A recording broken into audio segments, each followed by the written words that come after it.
Takže dneska je hezký ráno. Jdeme asi ven. Jsem se hezky vyspal, krása.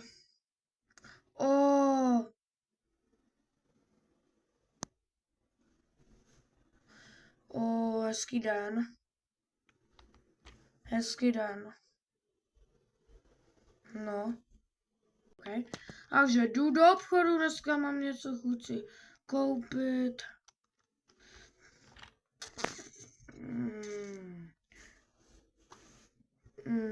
Co je napsané?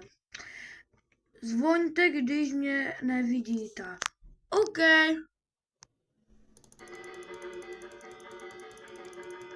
Haló. Dobrý den. Dobrý den, můžu prosím chleb? Dobře, dělá to jeden emerald. Já nemám emerald. Tak, počkejte. Vy jste...